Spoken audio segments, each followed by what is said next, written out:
Restons debout un instant pour prier. Maintenant, courbons la tête.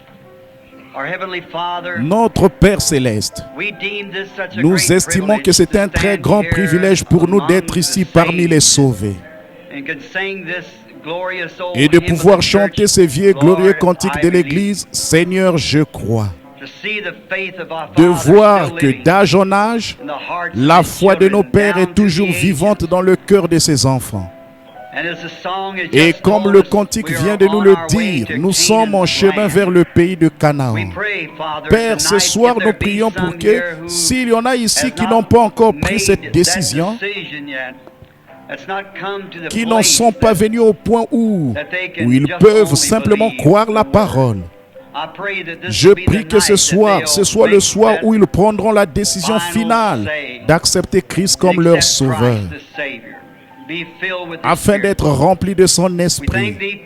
Nous te remercions pour ce groupe qu'on appelle les hommes d'affaires du plein évangile, pour leur prise de position en faveur de ce qui est juste. Nous sommes heureux de savoir qu'il y a dans notre pays des hommes, dans le monde des affaires, qui prennent le temps de te servir et de parler aux autres, qui dépensent leur argent et consacrent du temps le long du chemin afin d'aider les autres à devenir concitoyens du royaume de Dieu. Nous te remercions pour nos frères ministres qui sont ici ce soir, ceux-là qui tiennent le flambeau pour montrer à ce monde ténébreux qu'il y a un chemin qui mène à la gloire. Merci pour chaque membre de l'Église du Dieu vivant. Et pour tous ceux qui sont venus, Seigneur, les nouveaux venus. Alors que nous nous proposons d'ouvrir la parole, nous te prions maintenant de la dispenser aux gens selon nos besoins. Et quand le service sera terminé ce soir, et que nous rentrerons à la maison, puisse-t-il y avoir de nouveaux-nés dans le royaume. Ou peut-être y a-t-il des gens ici ce soir, Seigneur, qui sont très malades et qui ont besoin de la touche du grand médecin. Puisse-t-il la recevoir ce soir. Accorde-le, Seigneur. Et nous te donnerons humblement la louange, car c'est au nom de Jésus, ton Fils, que nous le demandons. Amen. Vous pouvez vous asseoir.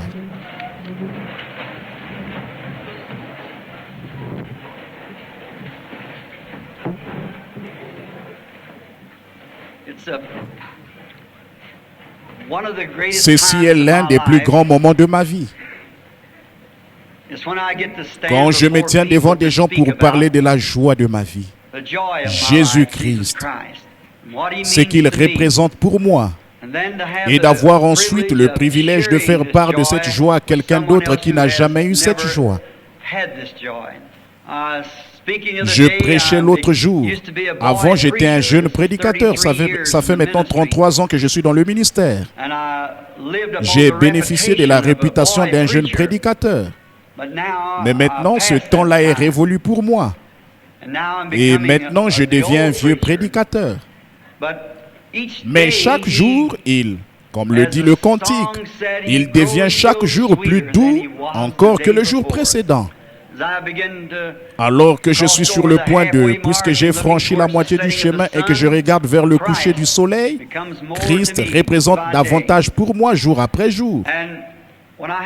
Et quand j'ai un privilège comme celui-ci de me tenir devant les hommes d'affaires et les femmes de différentes communautés et de leur parler de quelque chose qui compte plus pour eux que n'importe quoi au monde, c'est-à-dire la vie éternelle. Pour moi, il n'y a rien auquel je puisse penser qui soit plus grand que la vie éternelle. Quand on est jeune, on pense à... Eh bien, en tant que garçon, on joue à la toupie et en tant que petite fille, on découpe des poupées en papier. Après un certain temps, on cherche à avoir de l'instruction. Ensuite, on se demande qui épousait la fille aux yeux bruns ou celle aux yeux bleus. Puis, il faut payer la maison, il faut éduquer les enfants. Alors, où en est-on? Mais je suis si heureux qu'il y ait quelque chose de réel. Une fois que tout cela est terminé, alors vous arrivez à quelque chose qui compte plus que ces autres choses.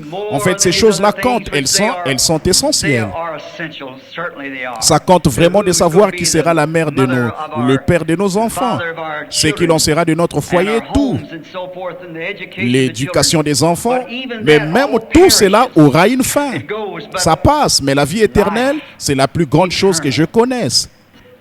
Cela me donnait de la satisfaction quand j'étais un jeune garçon. Cela me donne de la satisfaction maintenant, alors que je suis un homme d'âge mûr. Et je suis certain que quand les rideaux seront tirés autour de ma vie, je serai heureux d'aller rencontrer celui pour qui j'ai vécu. Maintenant, ceci s'adresse à frère Tony, le président de ce chapitre ici. Je suis heureux d'être ici dans la communion fraternelle avec lui ce soir et avec frère Carl Williams et d'autres cadres ou d'autres représentants de ce chapitre. Et avec vous tous qui êtes venus nous visiter. Nous sommes heureux d'être ici. Une fois je prêchais, je crois que c'était à Little Rock dans l'Arkansas à l'auditorium Robinson Memorial. Et il y avait là un homme qui avait été guéri. Il avait marché avec des béquilles pendant plusieurs années. Il s'installait dans la rue pour vendre des crayons. Et il pouvait tout déformer. Ses membres étaient paralysés. Il s'est déplacé, les gens avaient vraiment pitié de lui. Un soir, il est venu à la réunion, il a obtenu une carte de prière. Il est venu dans la lune de prière et a été guéri. Et le lendemain, ses béquilles au dos, il marchait de long en large dans la rue pour rendre témoignage. J'ai essayé de prêcher.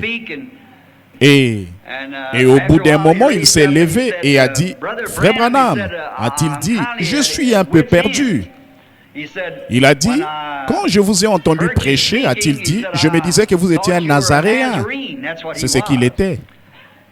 Puis il a dit par la suite, « J'ai vu qu'il y avait beaucoup de pentecôtistes dans l'auditoire, a-t-il dit. Et quelqu'un a dit que vous étiez pentecôtiste. Puis je vous ai entendu dire que vous étiez baptiste et que vous aviez été ordonné dans l'église baptiste. » Il a dit, « Je suis vraiment confus. Quelle est votre appartenance? » J'ai dit, « Oh, c'est facile. Je suis un baptiste nazaréen pentecôtiste. » Alors c'est tout ça mis ensemble. Quand je me suis retrouvé parmi les pentecôtistes il y a quelques années, c'était dû au fait que le Seigneur m'avait envoyé vers eux quand il m'a donné le mandat de prier pour ses enfants malades.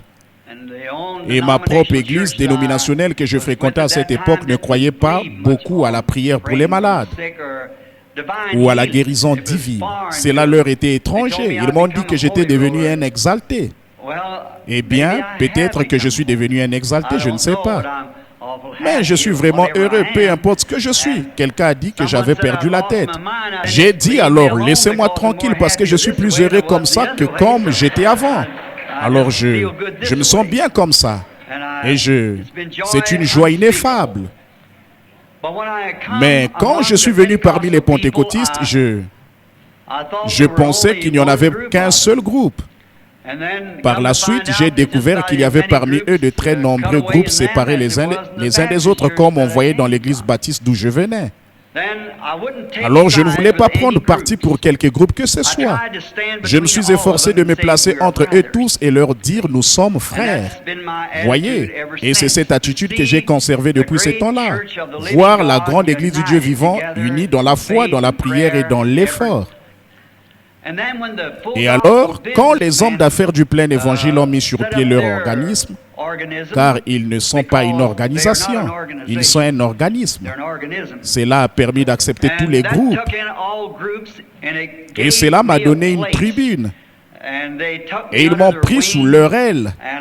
Et je suis très reconnaissant d'avoir l'occasion de prendre la parole devant les hommes d'affaires chrétiens. Parce que là, je peux exprimer ce que je crois à tous les groupes au même moment. Et cela a été quelque chose de grandiose pour moi. Je fais partie d'une seule organisation, les hommes d'affaires du plein évangile.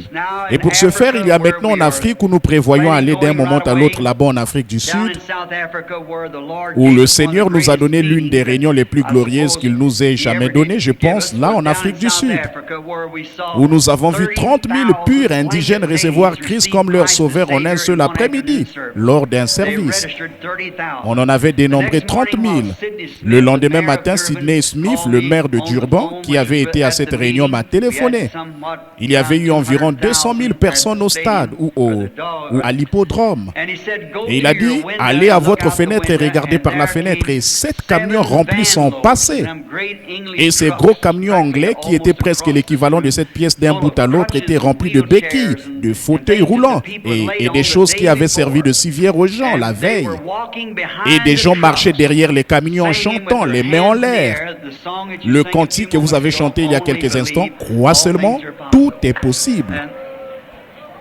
Et mon cœur, j'ai dit, Seigneur, ce jour sera pour moi un jour mémorable. Il y a quelques jours, le jour, j'étais censé y passer 3 jours. Et c'est là-bas que je repars maintenant. Et là, pendant ces 3 jours, je ne sais vraiment pas du tout ce qui s'y est produit. Tout est parti d'un seul miracle que le Seigneur a opéré sur l'estrade. Un garçon qui marchait à 4 pattes comme un chien a été ramené à son bon sens et il s'est mis à marcher normalement devant les gens. La veille, on avait dû placer des grilles pour séparer ces gens parce qu'il y avait une guerre entre les tribus. Et maintenant, la paix régnait parmi eux. Ils marchaient les bras les uns autour des autres en chantant « Crois seulement, tout est possible ». Je vous le dis, le bon vieil évangile, même dans sa simplicité, n'a pas perdu sa puissance quand on la prêche dans la simplicité de la résurrection de Christ. Et cela est plus cher pour moi jour après jour. Et si vous êtes un homme d'affaires ici ce soir et que vous n'avez jamais fait partie d'une quelconque association des hommes d'affaires, permettez-moi de vous recommander ces hommes d'affaires du plein évangile.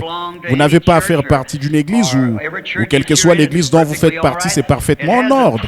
Ça s'appelle les hommes d'affaires du plein évangile. Mais nul besoin d'être un homme du plein évangile pour en faire partie. Les méthodistes, les baptistes, les luthériens, les presbytériens, même les catholiques, peu importe qui ils sont. Vous savez, je crois que Jacob avait creusé un puits et les Philistins l'en avaient chassé. Je crois qu'il avait donné à ce puits le nom de méchanceté ou quelque chose de ce genre. Il avait creusé un autre et on l'en avait chassé. Puis il avait donné le nom de contestation et il en avait creusé un troisième. Puis il a dit, il y a de la place pour nous tous. Alors je pense que c'est ça, il y a de la place pour nous tous ici. Et nous serions heureux que vous qui êtes ici dans la région de Tucson, veniez communier avec nous. Et puis n'oubliez pas les réunions qui auront lieu à Phoenix. Bon, je sais que nous ne sommes pas censés faire des annonces ici à l'estrade, parce que nous en avons fait une règle. Mais étant donné que tout cela concerne les hommes d'affaires du plein évangile, je suis censé prêcher et prier pour les malades 4 jours avant les réunions au Ramadan, en décembre prochain, en janvier du 19 au 23. 4 jours. Je commencerai le 19 et j'aurai une série de réunions de 4 jours. Quant à vous qui êtes de Tucson, dimanche soir prochain, je prierai pour les malades là-bas à l'église des Assemblées de Dieu, à Grant Way, chez frère Arnold Meck. Si quelqu'un est malade et qu'il aimerait venir, je serai là-bas pour prêcher. Si le Seigneur le veut, dimanche soir prochain, je prierai pour les malades. Et maintenant, puissent les bénédictions de Dieu reposer sur vous. Si vous avez votre Bible, j'aimerais aborder rapidement la parole parce que je sais que beaucoup d'entre vous travaillent demain. Je vous parlerai ce soir en m'appuyant sur un passage de l'Écriture que je vais lire dans l'Épître aux Romains. Romains chapitre 8. Nous voulons commencer au verset 28 et lire jusqu'au verset 32 inclusivement. Romains 8, 28. Nous savons du reste que toutes choses concourent au bien de ceux qui aiment Dieu, de ceux qui sont appelés selon son dessein. Car ceux qu'il a connus d'avance, il les a aussi prédestinés à être semblables à l'image de son Fils, afin que son Fils fût le premier-né entre plusieurs frères. Et ceux qu'il a prédestinés, il les a aussi appelés. Et ceux qu'il a appelés, il les a aussi justifiés. Et à ceux qu'il a justifiés, il les a aussi glorifiés. Que dirons-nous donc à l'égard de ces choses? Si Dieu est pour nous, qui sera contre nous? Lui qui n'a point épargné son propre Fils, mais qui l'a livré pour nous tous, comment ne nous donnera-t-il pas aussi toutes choses avec lui? Que le Seigneur ajoute ses bénédictions à la lecture de sa parole. Maintenant, le sujet dont je vais parler ce soir, c'est le pardon. La Bible dit ici ce soir qu'il nous a donné toutes choses. Eh bien, nous ne pourrions certainement pas parler de toutes choses, mais nous prendrons une chose qu'il nous a donnée, en l'occurrence, le pardon. Et je pense que c'est un mot glorieux, être pardonné. Parce que nous sommes tous coupables de péché. Nous avons tous péché et nous sommes privés de la gloire de Dieu. Et Dieu, par son Fils, nous a pardonné cette culpabilité de nos iniquités et de nos péchés. Et le pardon me rappelle une histoire que j'ai lue une fois. Quelque chose qui s'est passé pendant la guerre d'indépendance, je crois. Il y était question d'un homme, un soldat, un fantassin qui avait fait quelque chose qui était... Le tribunal l'avait reconnu coupable et condamné à être fusillé. Je crois qu'il avait déserté son poste au moment du combat. Et il allait être tué par un peloton d'exécution. Et un homme l'a tellement pris en pitié qu'il a fini par se frayer un chemin jusqu'au grand président Lincoln. Lincoln, qui était un chrétien, un homme formidable, on dit qu'il s'est trouvé dans son carrosse quand le messager l'a rencontré. Cet homme est tombé sur ses genoux et a dit: Monsieur Lincoln, président des États-Unis, cher messieurs, a-t-il dit, j'implore votre miséricorde pour quelqu'un, sachant que vous êtes chrétien et que vous avez de la compassion pour ceux qui sont abattus. Il a dit, mon ami était à son poste là où il avait été affecté. Mais quand les balles sifflaient et que les canons grondaient, il a pris peur et il a quitté son poste. Monsieur Lincoln, ce n'était pas son intention. C'est un homme bon. Et là, dans une semaine, il sera tué par un peloton d'exécution. Il n'y a aucun moyen de le sauver, sauf si vous le graciez. Monsieur Lincoln, les larmes aux yeux, a sorti un morceau de papier de son porte-document et y a écrit: moi, Abraham Lincoln, je gracie cet homme de telles choses. Il ne doit pas mourir. Et il y a posé sa signature. Et cet homme lui a souhaité que les bénédictions de Dieu reposent sur lui. Il est retourné à la prison et a dit à son ami: j'ai obtenu ton pardon. Il a sorti le bout de papier sur lequel c'était écrit et il le lui a montré. Le condamné a dit: ne te moque pas de moi, je suis sur le point de mourir. Et c'est quelque chose de ce genre que tu viens me présenter? Je ne le crois pas. Je ne peux du tout y croire, ce n'est pas vrai. N'importe qui peut signer en écrivant le nom d'Abraham Lincoln. Il a dit: mais ceci, c'est bien la signature du président. Il a dit: tu es pardonné. Il s'est retourné et est parti. Cet homme est mort sous les balles du peloton d'exécution.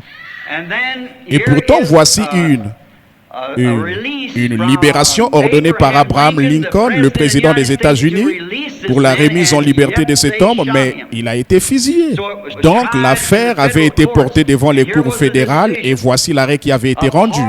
Un pardon n'est pas un pardon à moins d'être accepté en tant que pardon.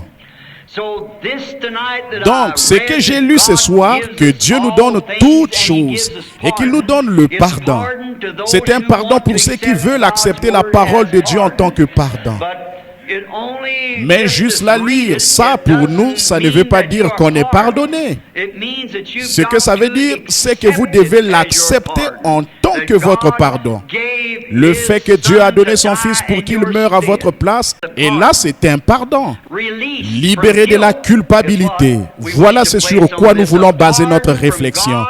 Un pardon qui vient de Dieu est une libération de la culpabilité. Il ne s'agit pas de changer de direction en embrassant une doctrine psychologique quelconque, ce qui pourrait d'une certaine façon vous donner l'impression que vous avez fait quelque chose de bien, du fait d'avoir adhéré à l'église ou adopté un certain credo. Mais il s'agit d'une libération de votre culpabilité par la puissance du calvaire. Quelque chose vous a libéré. Il n'y a plus de culpabilité. La Bible dit dans Romains 5:1, je crois, « Il n'y a donc maintenant aucune condamnation pour ceux qui sont en Jésus-Christ, qui marchent non selon la chair, mais selon l'esprit. » Une fois qu'un homme est libéré du péché, un homme ou une femme, alors il n'y a plus aucun désir dans son cœur de marcher selon le train de ce monde. Il a reçu gratuitement son pardon et il devient une nouvelle créature en Jésus-Christ. Il s'affectionne alors aux choses d'en haut où Christ est assis à la droite de Dieu. Il a été gracieusement libéré. Il n'a pas besoin qu'un prêtre le lui dise ou qu'un ministre le lui dise. Il sait lui-même qu'il a reçu son pardon parce qu'il l'a accepté en ayant recours au moyen par lequel Dieu le lui a envoyé, Jésus-Christ. Quel bien cela fait d'être libéré du péché. On m'a raconté que lorsque la proclamation d'émancipation avait été signée en faveur des esclaves du Sud, il y a bien des années, le moment qui avait été fixé pour leur affranchissement était le lever du soleil d'un certain matin. Ils étaient tous sortis des plantations. Et beaucoup de jeunes hommes sont montés jusqu'au sommet de la montagne parce que là, ils seraient les premiers à voir le lever du soleil. Et les hommes plus âgés se trouvaient un peu plus bas. Et les femmes et les enfants au pied de la montagne. Et bien longtemps avant l'aube, ils attendaient. En effet, les coups de fouet de l'esclavage et les dures épreuves avaient rempli leur vie de tristesse. Alors ils attendaient avec impatience ce jour où ils allaient être graciés. Voici ce que déclarait la proclamation d'émancipation. À partir de tel jour au lever du soleil, ils seront affranchis. Ils désiraient ardemment voir cette heure où le soleil se lèverait. Et ils avaient tellement hâte qu'ils avaient gravi les montagnes. Oh, si seulement les pécheurs ce soir pouvaient désirer vivement savoir qu'ils sont pardonnés. Vous êtes pardonné à l'instant même où vous acceptez Jésus-Christ comme votre sauveur. C'est alors que vous êtes pardonné. On dit que les jeunes hommes étaient là à attendre. Et dès que le soleil a commencé à briller à l'est, ils ont poussé des cris en direction des plus âgés. Nous sommes affranchis. Et à leur tour, les plus âgés ont poussé des cris en direction des femmes et des enfants. Nous sommes affranchis, nous sommes affranchis. Parce que le soleil s'était levé. Oh, alors que l'homme s'était entièrement livré au péché. Quand le Fils de Dieu est sorti de la tombe ce matin-là pour notre justification, je pense qu'un cri a dû se faire entendre dans toutes les nations. Nous sommes affranchis du péché et de la honte. Nous avons reçu gratuitement son pardon par les liens du calvaire. Rien de plus grand ne pouvait être donné à la race humaine. Quand l'homme a péché dans le jardin d'Éden, il a franchi un grand abîme et s'est séparé de l'Éternel. En ce temps-là, l'homme était éternel avec Dieu. Il ne connaissait ni la maladie, ni le chagrin, ni la mort. L'homme n'a pas été fait pour mourir. L'enfer n'a pas été fait pour l'homme. L'enfer a été créé pour le diable et ses anges et non pour l'humanité. En effet, les hommes ont été créés sur la terre pour être des fils et des filles de Dieu. Mais quand l'homme a péché et qu'il a franchi la ligne de démarcation entre le bien et le mal, il s'est séparé de Dieu sans aucun moyen pour lui de revenir. Il était totalement perdu. Il ne pouvait pas revenir parce qu'il avait péché. Mais Dieu qui est riche en miséricorde a accepté un substitut, car il avait dit, le jour où tu en mangeras, ce jour-là tu mourras. Et la justice et la sainteté de Dieu exigent la mort, parce que c'est sa parole. Et il doit tenir sa parole pour être Dieu.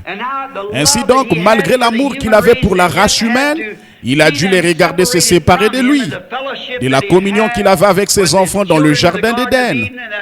Et tout ce temps, il a dû vivre dans cet état de chagrin parce que sa parole dit, le jour où tu en mangeras, ce jour-là, tu mourras. Alors nous pouvons nous appuyer sur le fait que tout ce que Dieu dit est vrai. Cela doit s'accomplir. Dieu ne peut pas revenir sur sa parole, vous voyez, parce qu'il est infini, il est éternel. Et sa première décision est une décision perpétuelle. Il n'a pas à revenir là-dessus parce qu'il a augmenté son savoir à ce sujet. Il est infini dès le départ. Par conséquent, quand Dieu dit quelque chose, c'est parfaitement ce qu'il en est. Ça ne peut jamais être changé parce que c'est la décision parfaite. Et alors la manière dont Dieu agit sur les sujets qui acceptent sa décision sera pour toujours la manière dont il agira sur tous les autres sujets qui accepteront sa décision de cette manière-là. Par conséquent, s'il a pourvu d'un moyen pour que l'homme soit sauvé, le premier moyen qu'il aura pourvu restera à jamais le même. Et si Dieu a pourvu au malade qu'il sera guéri à condition d'avoir la foi pour y croire, ça restera à jamais ainsi. Il ne peut pas revenir là-dessus. Voyez, il doit toujours rester le même. Eh bien, au jardin d'Éden, Dieu a accepté un substitut pour l'homme au moyen d'un sacrifice sanglant. Il fallait que ce soit du sang pour payer le prix. Et il en a toujours été ainsi. Aucun autre moyen ou quoi que ce soit d'autre ne l'a jamais remplacé. C'était du sang. Le seul moyen pour Dieu de recevoir de nouveau ses enfants, c'est par ce substitut de sang. Aucun autre prix ne peut être payé. Rien d'autre ne fera l'affaire. La première décision de Dieu est toujours parfaite et elle est éternelle. Et nous savons que c'est vrai parce que Dieu ne peut pas mentir et il ne peut pas revenir sur sa parole. Depuis ce moment-là, c'est le seul moyen et le seul lieu où Dieu entre en communion avec l'homme. Bon, le sujet c'était, or le mot mort veut dire la séparation. Quand nous mourons de ce côté-ci, ça ne veut pas dire, notre mort physique ne veut pas dire que nous sommes morts. Jésus a dit, celui qui croit en moi vivra quand même, il serait mort. Quiconque vit et croit en moi ne mourra jamais. Or, cette mort dont il est question ici, c'est la séparation d'avec la présence de Dieu. Mais la mort physique que nous devons connaître ici, ce n'est toutefois pas la mort. Nous sommes encore dans la présence de Dieu. Nous passons de cet endroit-ci à un endroit plus proche de lui dans sa présence. Ce que nous appelons la mort, ce n'est pas la mort telle que nous l'appelons ici. Souvenez-vous, il a dit au sujet de la jeune fille qui était morte, la fille de Jairus. Elle n'est pas morte, mais elle dort. Et ils se sont moqués de lui, parce que pour eux, elle était morte. C'était leur langage à eux, elle est morte. Mais Jésus a dit, elle dort. Il est allé la réveiller et elle est revenue à la vie. Eh bien, depuis Adam jusqu'à ce jour, l'homme essaie de fabriquer son propre substitut. Il fait tout son possible pour produire quelque chose d'un peu mieux que ce que Dieu avait fait en ce temps-là. Et c'est simplement naturel chez l'homme. L'homme cherche toujours à améliorer quelque chose, à le faire autrement. Il veut injecter ses propres idées dans le plan de Dieu. Et c'est pour ça que nous sommes séparés ce soir. Nous, les chrétiens du monde, par des barrières dénominationnelles. Nous, cela s'est produit parce que l'homme a injecté sa propre idée dans le plan de Dieu. Depuis Adam jusqu'à ce jour, comme je l'ai dit, il en a été ainsi. Dans le jardin d'Éden, Adam a exprimé la pensée de l'homme quand il s'est fait une ceinture de feuilles de figuier pour se tenir devant Dieu. C'est quelque chose qu'il a fabriqué lui-même. Et après les feuilles de figuier, il a essayé l'instruction, les tours, les villes, les idoles, la civilisation, la dénomination. Mais cela n'a rien changé à l'affaire. C'est uniquement sous le sang que Dieu accepte ses sujets. C'est tout. L'instruction a totalement échoué. Plus nous sommes instruits, plus nous nous éloignons les uns des autres. La dénomination a totalement échoué. Nous traçons des lignes de démarcation et nous dressons des barrières. Chacun essaie d'exalter sa dénomination par rapport à une autre. Et cela brise la communion fraternelle. Tout ce que la civilisation a produit, c'est la confusion.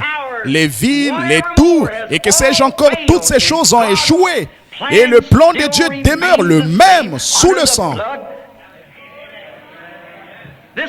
Ce sang, c'est un sang qui doit être mis bien en vue dans le jardin. Autrefois, ou plutôt à l'époque d'Israël, quand il fallait qu'Israël tue l'agneau et mette le sang sur le linteau et sur le montant de leur porte, c'est ce que Dieu avait exigé. Et il fallait que ce signe soit là, peu importe ce qu'était la situation de chacun. Il se peut que ces hommes aient démontré qu'ils étaient des Israélites circoncis. Il se peut qu'ils aient déclaré « Nous croyons chaque parole que Jéhovah dit ». Mais ce n'est pas ça qui réglait le problème. Il leur fallait mettre ces signes en évidence. Le sang devait être présenté. C'est la même chose ce soir. Je crois que chaque chrétien doit mettre en évidence le sang de Jésus-Christ, qu'il a purifié des choses du monde en dépit de tout. Or, en ces temps-là, il fallait que le signe soit appliqué sur la porte. Il fallait que ce soit appliqué là-dessus, peu importe combien religieuse était la maisonnée, combien religieux étaient les occupants, combien ils avaient élevé leurs enfants dans la droiture, combien assidus ils étaient à l'église, combien ils avaient bien mis en évidence toutes les choses que Dieu avait dites. Ils n'en demeuraient pas moins qu'à cette dernière heure où ils étaient entre la mort et la vie. Il fallait que le sang soit mis en évidence. Et le sang montrait qu'un substitut innocent avait été accepté à la place de l'adorateur. Et les composants chimiques du sang, le sang rouge était en soi le signe sur la porte, montrant que cette maison était en sécurité, qu'elle était sous le sang. Et ça, c'était un type. Maintenant, en ces derniers jours, nous arrivons une fois de plus à l'heure où Dieu délivrera son Église. Je crois cela. Et aussi sûr que ce sang devait servir de commémoration, il en est de même du signe. Il est exigé aujourd'hui. Alors, eh bien, on ne pourrait pas prendre les composants chimiques du sang du Seigneur Jésus et les appliquer sur la porte de chaque cœur.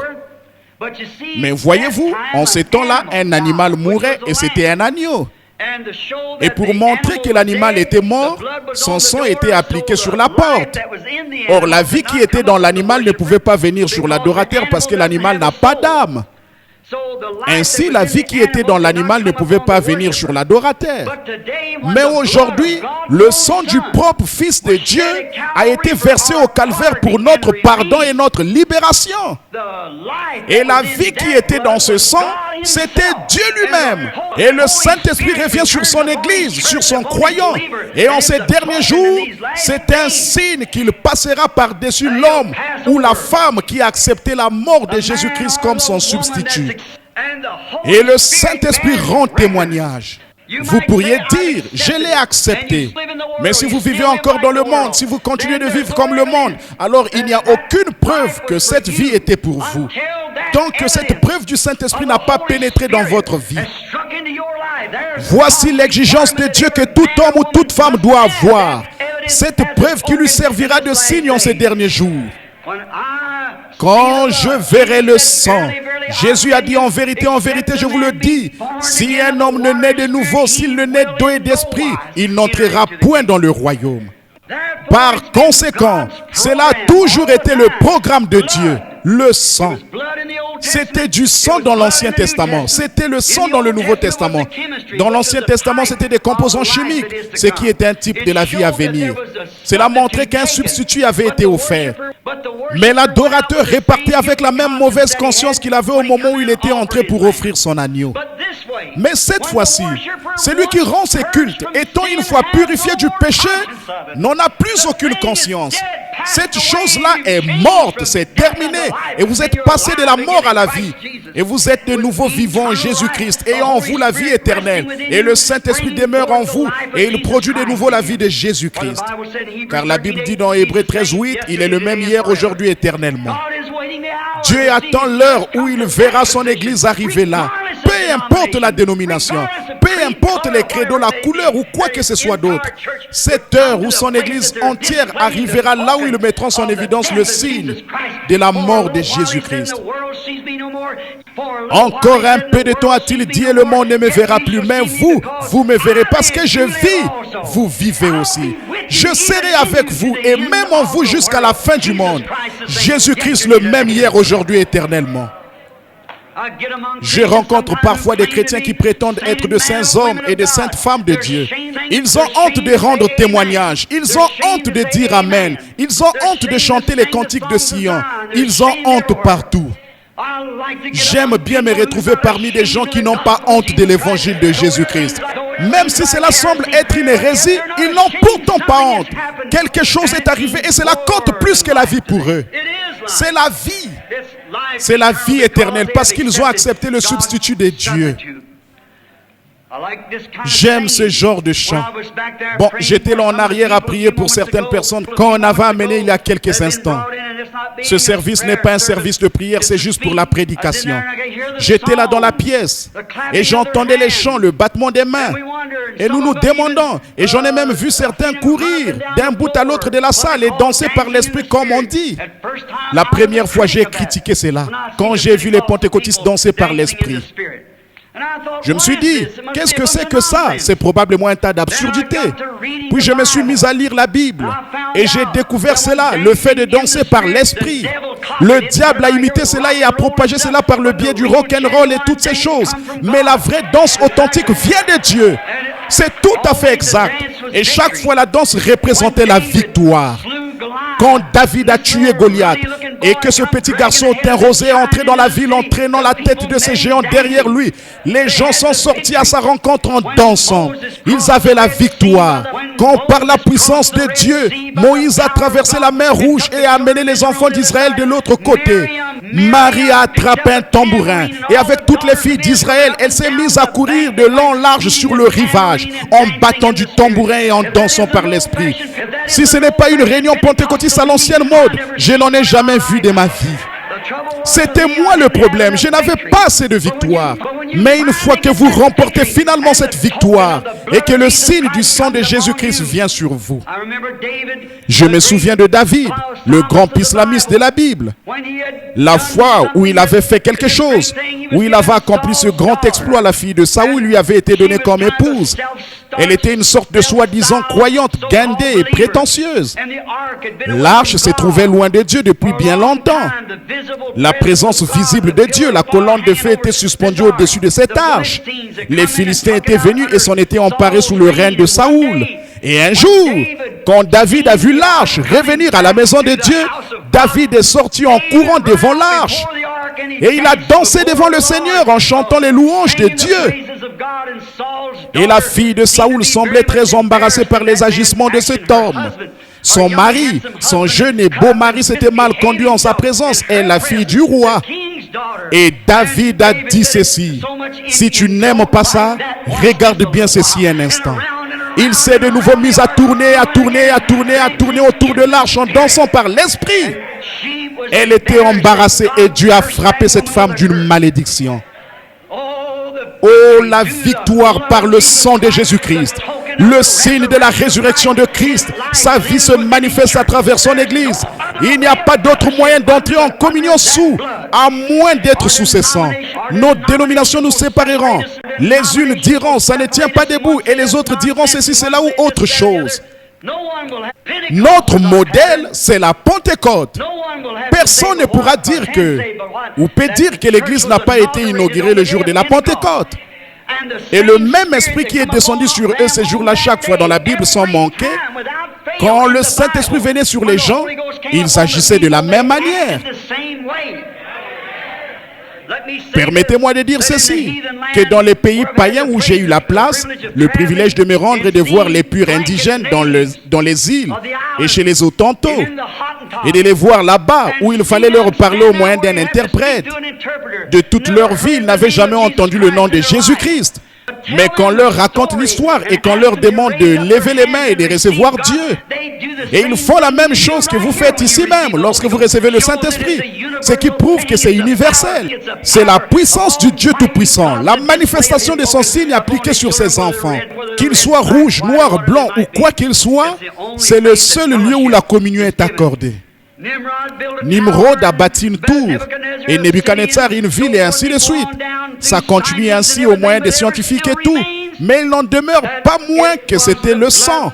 Et en effet, Dieu avait pris sa décision selon laquelle ce serait un substitut innocent qui devait prendre la place du coupable afin qu'ils obtiennent le pardon.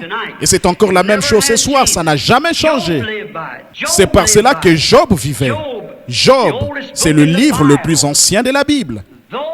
En dépit de tout ce qui est arrivé à cet homme, il est resté ferme parce qu'il savait qu'il avait satisfait aux exigences de Jéhovah. Israël ne se rencontrait. Il n'y avait qu'un seul lieu où Israël pouvait entrer en communion. C'était sous le sang versé. Les hommes de tout lieu devaient adorer à Jérusalem. Tant qu'il n'y avait pas de sacrifice, il n'y avait pas d'adoration. Et le sacrifice, c'était du sang. Aujourd'hui, malgré le niveau très élevé d'instruction que la nation semble avoir acquis, et le niveau très élevé de culture qu'elle semble avoir, et toutes nos recherches scientifiques pour fissionner un atome, et que sais-je encore, envoyer une fusée sur la Lune, ou envoyer un satellite, ou quoi que ce soit d'autre, toutes nos recherches scientifiques, toutes nos dénominations, toute notre instruction, toutes nos écoles n'ont fait que nous éloigner encore plus de Dieu que nous l'étions au commencement. Ce qu'il faut, c'est d'abandonner notre cœur à la puissance du Dieu Tout-Puissant par sa volonté. Et comme signe, le Saint-Esprit viendra sur cette personne. Voici les miracles qui accompagneront ceux qui auront cru. Ça demeure à jamais pareil. C'est ce que Christ a dit. Allez par tout le monde et prêchez la bonne nouvelle à toute la création. Celui qui croira et qui sera baptisé sera sauvé. Celui qui ne croira pas sera condamné. Et voici les miracles qui accompagneront ceux qui auront cru. C'est la manifestation du Saint-Esprit qui montre que Dieu a agréé l'adorateur. Car l'esprit et la vie qui étaient en Christ viennent sur l'adorateur. Pouvez-vous imaginer un juif d'autrefois sous le sang versé? Le voici qui avance sur la route. C'est le jour de l'expiation. Il est en chemin pour aller offrir un sacrifice. Il a un beau taureau bien gras. C'est ce que Jéhovah exige. Ou disons qu'il a peut-être un agneau, un bel agneau bien gras. Le sacrificateur devra examiner cet agneau pour voir s'il a un défaut.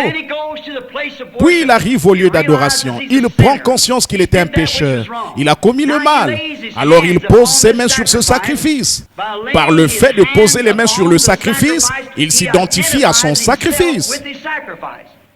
Et alors, pendant qu'on tranche la gorge de l'animal ou qu'on lui ôte la vie, ses mains sont posées sur lui, alors qu'on lui ôte la vie.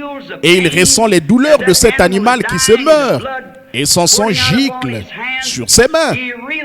Il est conscient que cet animal est en train de mourir à sa place. À ce moment-là, il répare en étant justifié, parce qu'il a fait exactement ce que Jéhovah avait exigé de lui. Et c'est la même chose pour les chrétiens aujourd'hui. Il ne s'agit pas de signer une carte pour dire que vous viendrez à l'école du dimanche tant de jours ou tant de dimanches par année. Il ne s'agit pas de prendre l'engagement d'arrêter de boire pendant 6 mois. Et ce n'est pas de ça qu'il s'agit. Il s'agit de poser vos mains sur le sacrifice que Dieu a pourvu. Son pardon sur la tête de Jésus-Christ et de sentir sa chair être déchirée au calvaire. Et par la suite de vous identifier à lui par le baptême, afin de montrer que comme il est mort et est ressuscité, de même vous avez été ensevelis en son nom, afin de ressusciter en nouveauté de vie et de marcher comme une nouvelle créature en Christ, si vous le faites avec sincérité. Après avoir satisfait ce commandement de Jéhovah, il a donc le sentiment d'être justifié. Or, le juif pouvait être justifié parce qu'il avait fait ce que Jéhovah lui avait dit de faire. Finalement, c'était vrai. C'est ce que Jéhovah avait fait. C'est ce qu'il exigeait. Mais finalement, c'était devenu une tradition familiale. Une fois le jour de l'expiation arrivé, peut-être que ce juif commettait le mal et se disait, eh bien, je crois que c'est le jour des expiations. Je ferais mieux d'y amener mon agneau. Vous voyez, c'était devenu une tradition familiale. Ils n'y allaient pas avec sincérité. Ils observaient cela simplement parce que les autres familles le faisaient aussi. C'est tout simplement ce que nous devrions faire. Comme toutes les familles le font, nous devrions le faire aussi. Et c'est exactement là que notre christianisme en est arrivé. C'est exactement là que nos mouvements pentecôtistes sont en train de se diriger. C'est une tradition familiale. Voyez, nous Nous ne nous identifions pas à notre sacrifice. Nous ne montrons pas que nous sommes morts avec notre sacrifice. Nous disons, oh, nous sommes chrétiens parce que je suis allé adhérer à l'église. Adhérer à une église, c'est bien. Mais tant que vous ne vous êtes pas identifié, tant que vous ne posez pas les mains sur lui et que vous et lui devenez un, au point où l'Esprit de Christ est en vous, et vous en Christ, au point où vous devenez un fils et une fille de Dieu, là, il semble qu'il n'y a pas de sincérité que l'on devrait avoir. Ça devient un rituel. C'est exactement la même chose que maintenant. Devenir chrétien n'est qu'un rituel pour les gens. Il y a quelque temps, j'ai demandé à une jeune femme dans la ligne de prière, êtes-vous chrétienne? Elle a dit, eh bien, sachez que je suis une Américaine.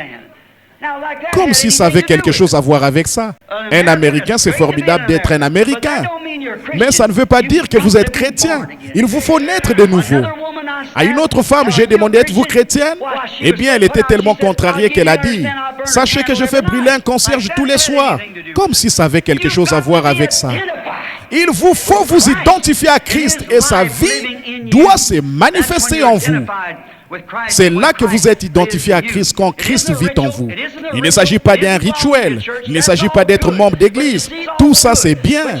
Mais voyez-vous, la vraie sincérité. Quand c'est le moment des services de guérison, vous remarquerez que lors du discernement dans la ligne de prière, c'est toujours dit aux gens de se repentir. Voyez, voilà, c'est au point où nos prières sont devenues une tradition. Nous nous agenouillons le soir et disons, Seigneur, bénis un tel et fais ceci et aide Jean à faire ceci. Vous faites de lui une mascotte, ou vous faites de lui une sorte de garçon de course. Dieu fait ceci, et tu feras ceci, et tu feras ceci. Ce n'est pas comme ça que Jésus nous a dit de prier. Il a dit de prier comme ceci. Notre Père qui es aux cieux, que ton nom soit sanctifié, que ton règne vienne, que ta volonté soit faite sur la terre comme au ciel. Mais nous essayons de donner des ordres à Dieu, de lui dire ce qu'il doit faire pour nous. Et c'est pour ça que l'Église s'est refroidie. Voilà pourquoi le grand réveil qui vient de se produire dans le pays a fait entrer des millions de gens dans l'Église. C'est ça, ils en sont au point où ils utilisent ces expériences et tout comme une tradition. Au lieu d'avoir une tristesse selon Dieu et de laisser le Saint-Esprit faire en vous l'œuvre de sa fonction et créer en vous une nouvelle vie.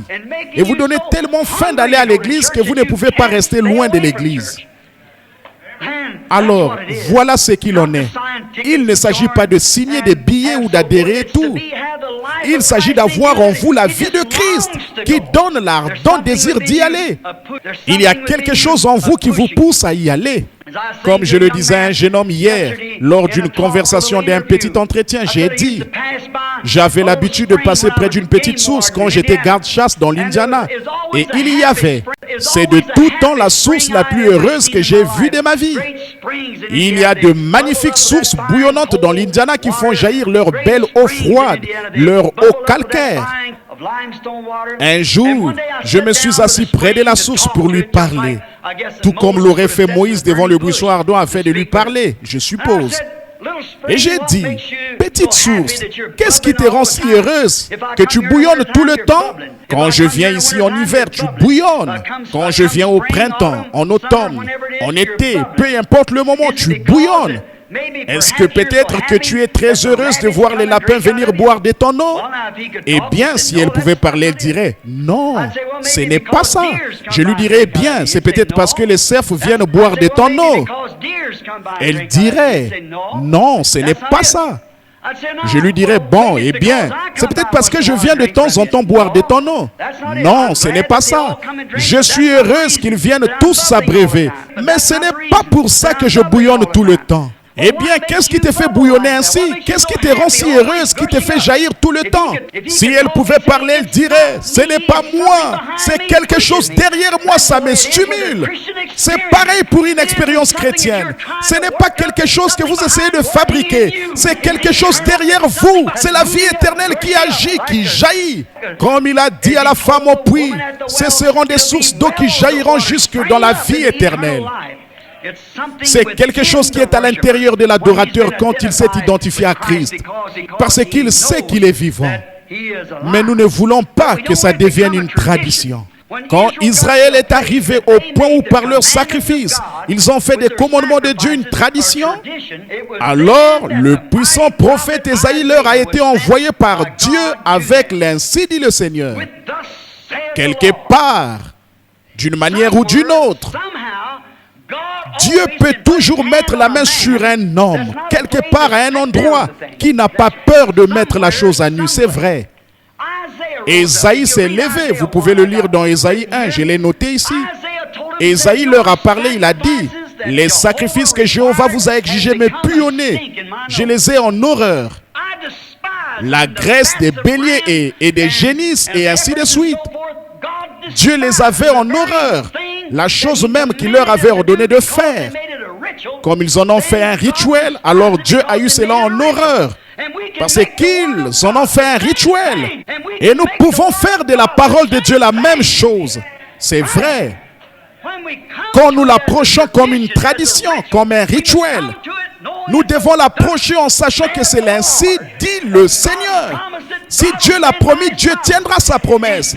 Il est plus grand que sa promesse. Il a toujours été. Il est capable, comme l'a dit Abraham, d'accomplir ce qu'il a promis de faire. Il est toujours capable de le faire, de tenir sa parole. Donc, Ésaïe leur a parlé et a dit que tout ce qu'il faisait jusque-là, il le faisait sans sincérité. Il le faisait juste parce que tous les autres le faisaient. C'était parce que il le faisait aussi parce que c'était une exigence de Jéhovah. Et toute la famille le faisait, les mères le faisaient, les grands-pères le faisaient. Pourquoi ne le ferait-il pas?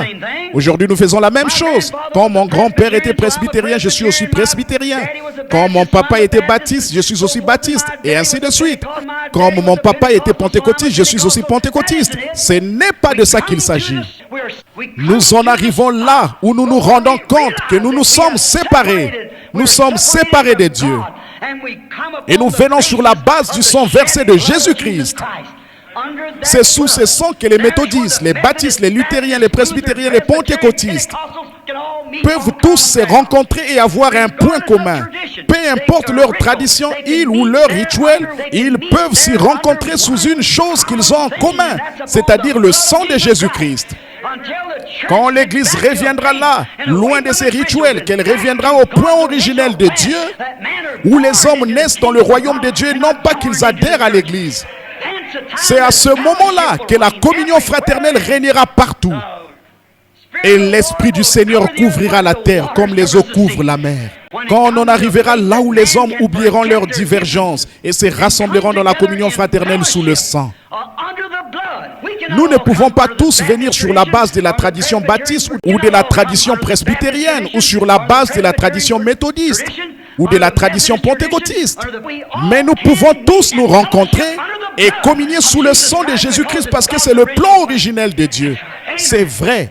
Amen. Voilà le pardon. Un méthodiste peut regarder un baptiste et tourner la tête de côté. Pareil pour un baptiste qui regarde un pentecôtiste et un pentecôtiste qui regarde un baptiste sur la base de leur tradition.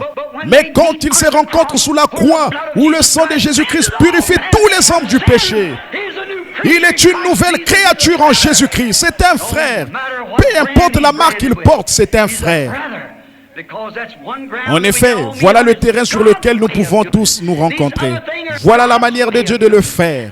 Ces autres choses sont des credos faits de main d'homme que l'on a injectés dans ceci. Mais le plan originel de Dieu pour le pardon, c'est d'être sous le sang de Jésus-Christ. Voilà le plan de Dieu pour le faire. Oui. Face aux traditions de cette époque-là, le grand prophète s'est écrié et a dit: vos traditions sont impuissantes, elles me répugnent, n'ayez aucune foi en elles. Les gens offraient ces offrandes sans même avoir foi en ce qu'ils faisaient. Maintenant, posons-nous simplement la question. N'est-ce pas semblable à aujourd'hui? Ça nous coûte terriblement de dire ça.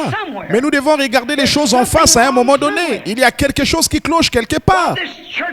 Eh bien, cette église devrait être beaucoup plus avancée qu'elle ne l'est maintenant. Jésus attend que son église soit prête. Son épouse s'est préparée. Nous avons le potentiel. Le Saint-Esprit est ici.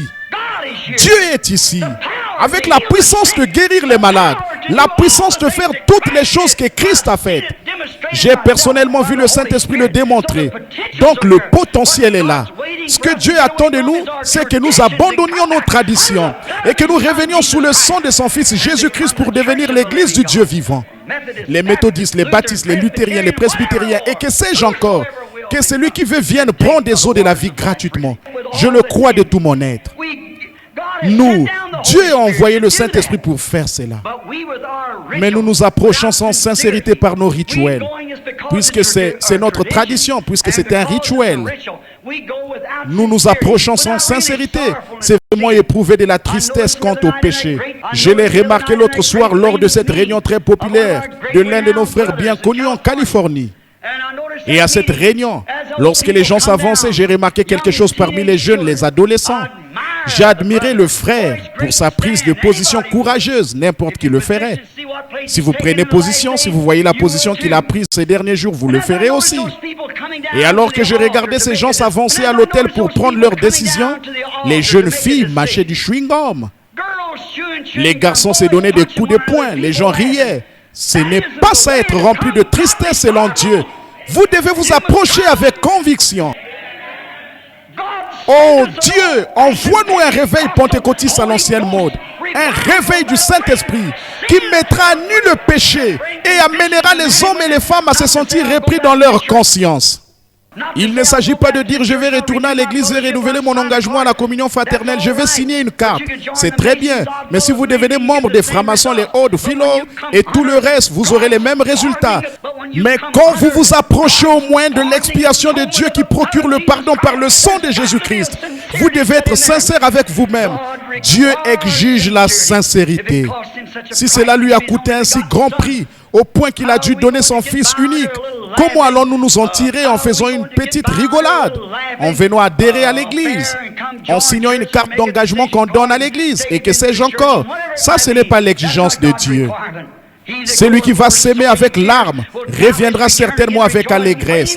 Quand il portera de précieuses gerbes, il nous faut des gens qui portent des gerbes.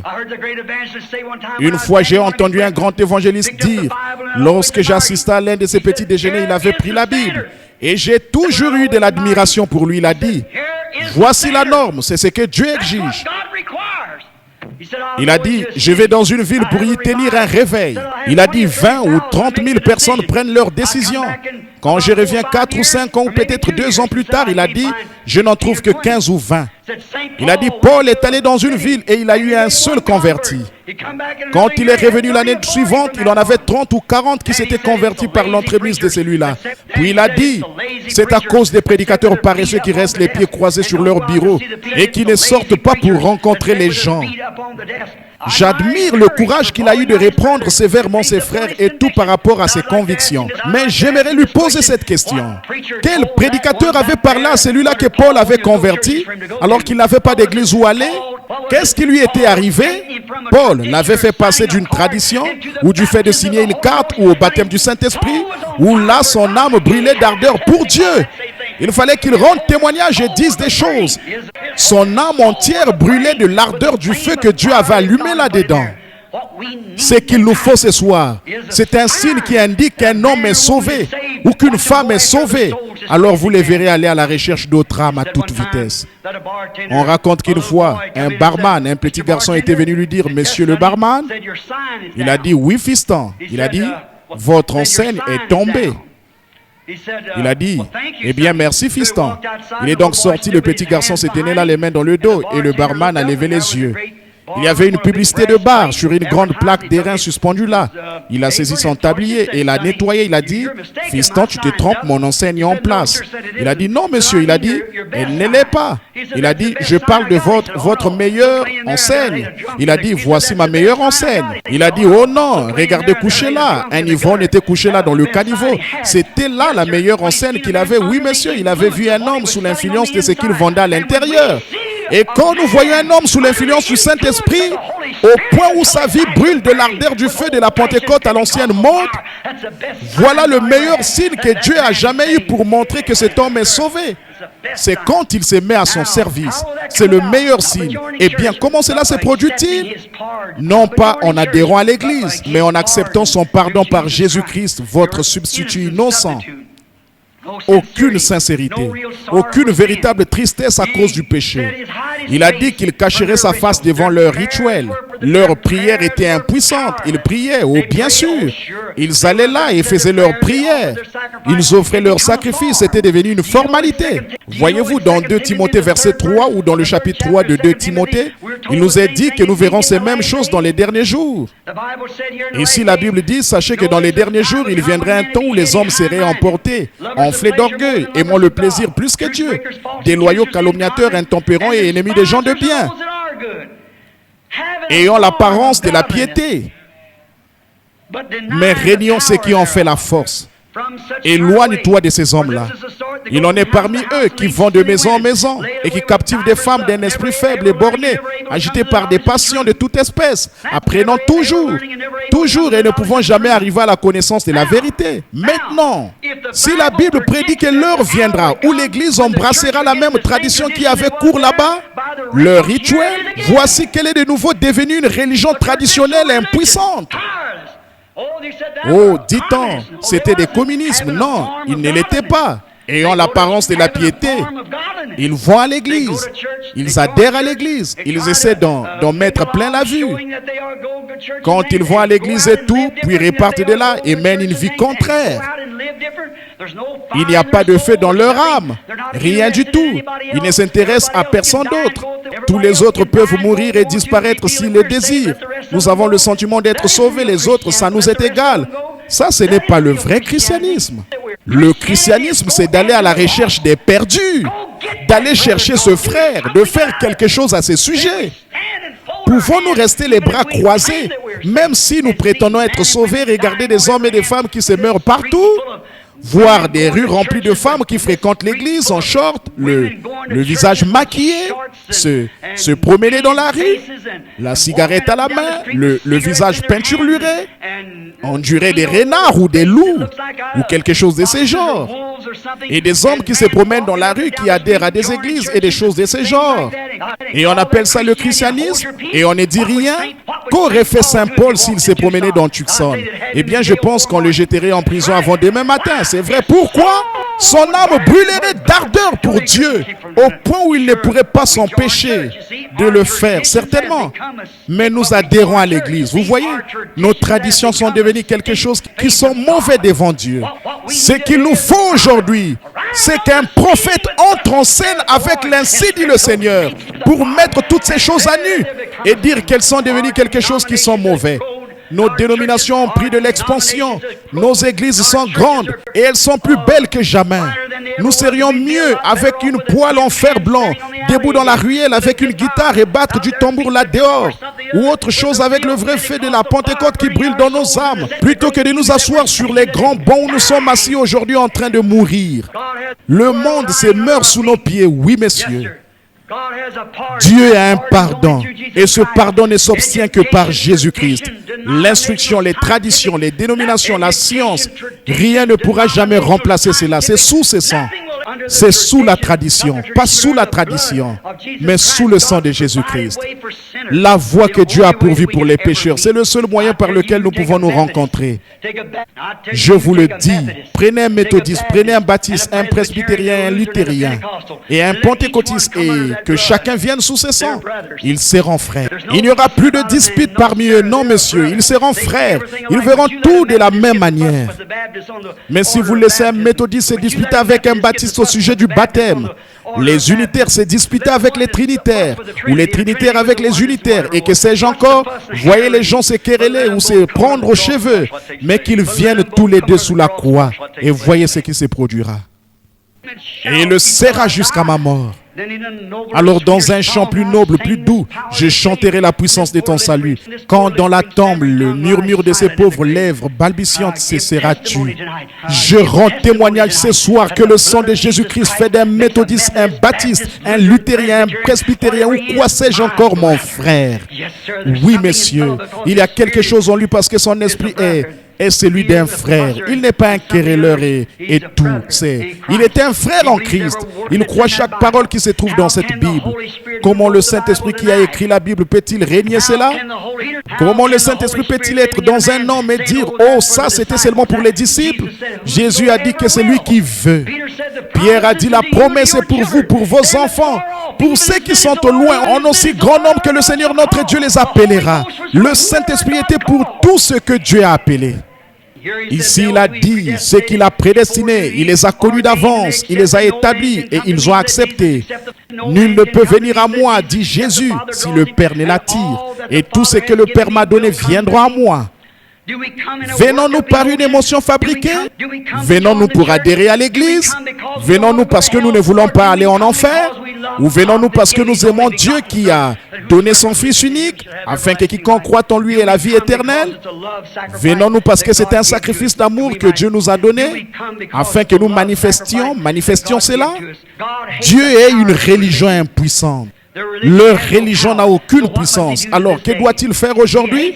Il est chaque fois dans la Bible que Dieu, en dehors de ce côté-ci de la Bible, chaque fois qu'il y a eu une réforme ou un réveil, cela a été confirmé par de grands miracles et de grandes puissances.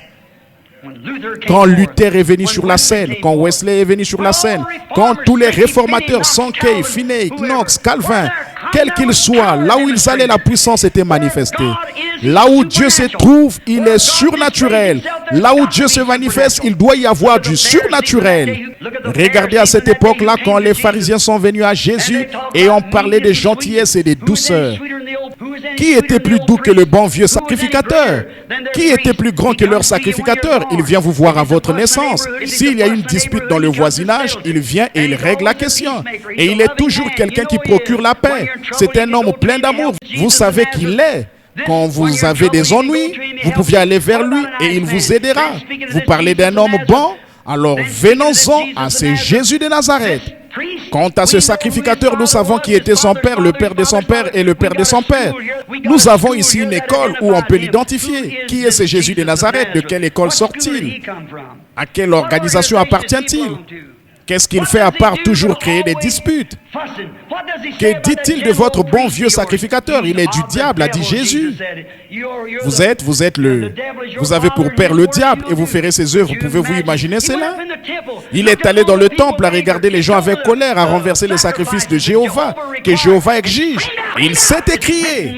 Il est écrit, la maison de mon père est une maison de prière. Et vous en avez fait une caverne de voleurs. Que ferait-il aujourd'hui s'il venait dans nos églises modernes?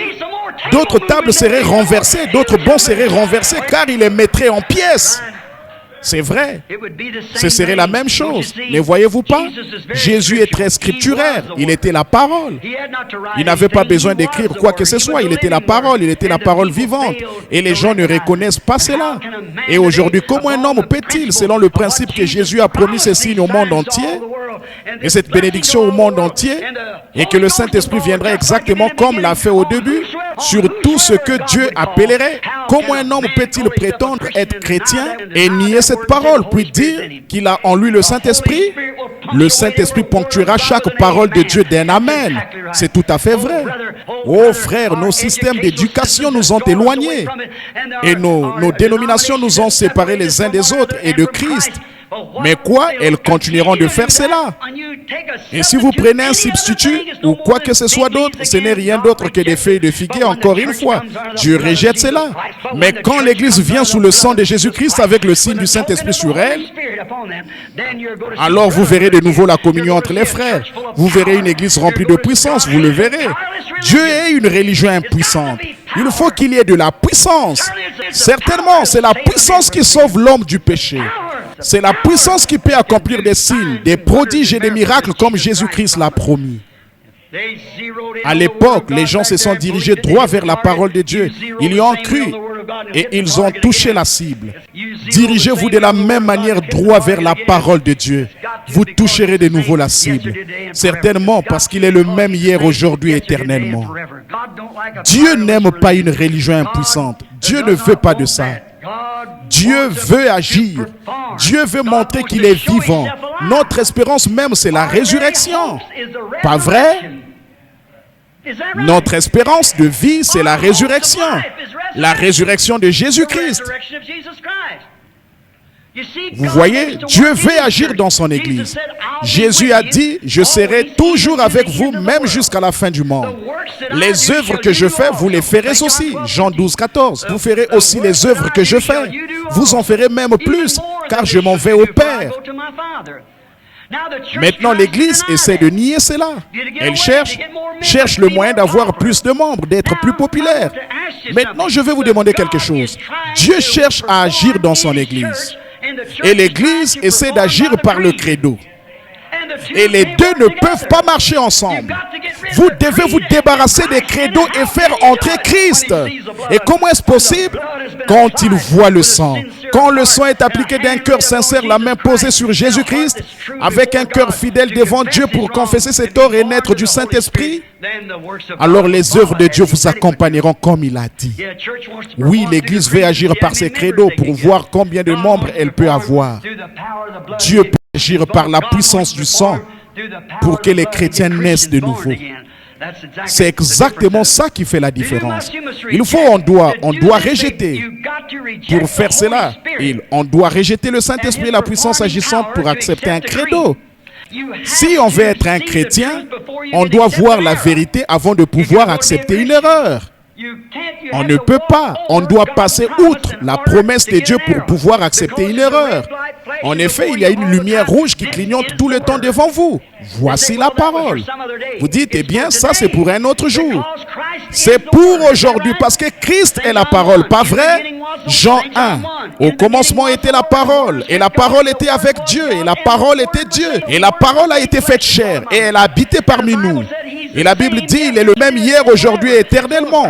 Donc si Christ est la parole, chaque promesse est vraie. Et c'est la même chose hier, aujourd'hui, éternellement. Forcément. Il faut une foi née de nouveau pour croire cela et le faire agir. En fait, c'est impossible d'y arriver par les traditions. Ça ne marchera pas. Il faut passer par le sang. C'est sûr et certain. Après qu'Israël a dit, après qu'Ésaïe a dit à Israël que par leur tradition ils avaient souillé leur substitut, un autre prophète est apparu avant de terminer. Un autre grand prophète est entré en scène, c'était Jean qui baptisait. Bon, il les a dirigés vers un agneau qui ferait l'affaire non seulement pour Israël, mais pour toute la race déchue d'Adam. Il a dit Dieu allait envoyer un agneau. Et cet agneau serait pour les gens des nations, pour les Juifs et pour tous ceux qui viendraient. Il n'a pas fallu longtemps pour que l'agneau soit cloué à la croix de son autel. Son sang a été versé, le Saint-Esprit est revenu. Or, quand le vieil animal, l'agneau mourait, l'esprit de l'animal ne pouvait pas revenir. Alors ce sang n'était appliqué qu'à une seule nation. Mais maintenant, pour toute la race d'Adam, le sang de l'agneau de Dieu a été versé. Le signe est revenu sous la forme du Saint-Esprit pour venir sur l'adorateur. Or, c'est ce que Dieu exige. C'est ce qu'ils ont fait ces jours-là. Et c'est ce qu'ils font aujourd'hui. Maintenant, s'il y en a qui ressentent le poids du péché, si vous savez que vous êtes dans l'erreur, écoutez, le pardon est disponible. Et ce pardon, c'est par l'agneau de Dieu. Croyez-vous cela? C'est par l'agneau, par le sang de l'agneau. Une fois, on m'a raconté une petite histoire, ça m'a beaucoup aidé. Au début des premiers jours, un garçon avait été enlevé. Je suppose que vous avez tous étudié l'histoire de la Bible, que vous avez tous étudié l'histoire de l'Église. Et donc, je crois que c'était Fox. Non, ce n'était pas ça. C'était les pères de Nicée ou la vie de Saint Patrick. En fait, Saint Patrick était, ça, c'est juste un nom qu'on lui avait donné. Il s'appelait Soukat. Il avait été enlevé par une bande de pirates et on l'avait engagé comme éleveur de porc. Et l'histoire raconte que ce gamin avait été enlevé et amené à bord d'un bateau et il s'efforçait de travailler. Et un jour, le vieux capitaine est tombé malade. Il était sur le point de mourir. Et ce vieil homme à la barbe grise était tellement malade, là-bas en mer, et il était couché dans sa cabine. Et il a appelé ses malétos et ses hommes d'équipage. Il a dit, quelqu'un parmi vous a-t-il une Bible? Il a dit, quand j'étais tout petit, j'ai été élevé par des chrétiens. Et il a ajouté, je me meurs. Et les gars, je ne veux pas mourir dans cet état. Il a dit, avez-vous la parole de Dieu? Y a-t-il ici parmi vous quelqu'un qui a la parole de Dieu? Finalement, tout au fond du groupe d'hommes, un petit garçon s'est levé et a dit, « Monsieur, j'ai une Bible, je suis chrétien, je l'ai toujours avec moi. » Il a dit, « Approche, fiston. » Il a dit, « Tu veux dire que tu as toujours une Bible avec toi ?» Il a dit, « Oui. » Il a dit, « Ma mère et mon père étaient chrétiens. Et j'ai donné ma vie à Christ quand je n'étais qu'un tout petit garçon. Et j'emporte sa parole avec moi partout où je vais. » Il a dit, je la serre contre mon cœur. Et elle a toujours été dans mon cœur. Il a dit, fiston, lis-moi quelque chose là-dedans avant que je meure. Et le petit garçon a pris Ésaïe 53:5. Il est écrit, il était blessé pour nos péchés. Il était brisé pour notre iniquité. Le châtiment qui nous donne la paix est tombé sur lui. Et c'est par ses meurtrissures que nous sommes guéris. Et quand il a dit ça, le vieux capitaine a dit, « Peux-tu continuer à lire ?» Le petit garçon a dit, « Puis-je faire un commentaire ici ?» Et le vieux capitaine a répondu au gamin, il a dit, « Vas-y. » Il a dit, « Ma mère chrétienne, avant qu'on m'enlève d'auprès d'elle, disait, vous savez, elle me lisait régulièrement ce passage de l'Écriture. Savez-vous comment elle le lisait ?»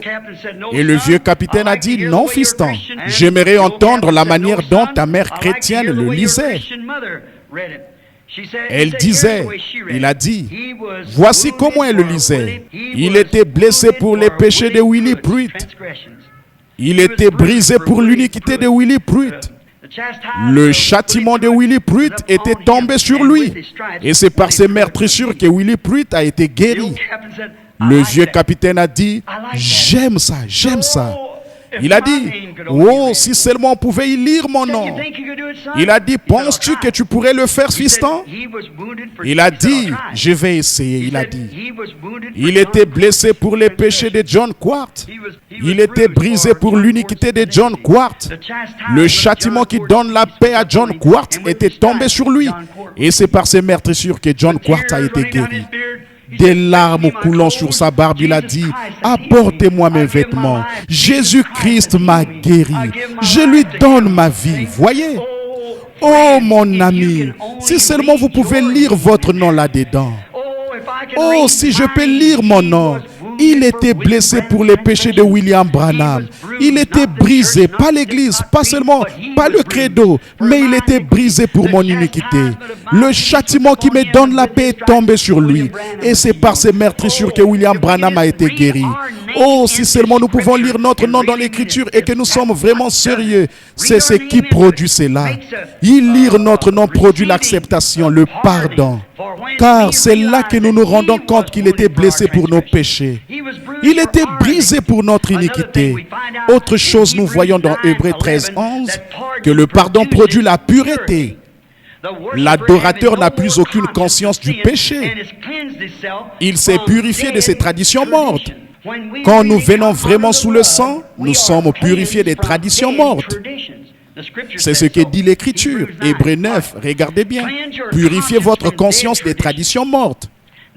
Alors, si vous le faites, oubliez que vous êtes baptiste, oubliez que vous êtes méthodiste, oubliez que vous êtes pentecôtiste, ou quoi que ce soit d'autre, oubliez ces traditions mortes et venez au sang. Venez à cela. Lisez votre nom là-dedans. Alors faites ceci. Et ensuite, venez à la table de communion. Ensuite, voyez qui a raison et qui a tort. Si ce sera une communion fermée ou pas. Voyez si vous pouvez exclure votre frère. Vous ne le pouvez pas. Vous ne pouvez simplement pas le faire. Il y a quelque chose en vous qui ne vous permet pas de le faire. Il y a vraiment quelque chose, voyez-vous. Votre nom est lu parmi ceux-là. Et vous ne pouvez pas le faire. Cela vous purifie. Cela vous nettoie.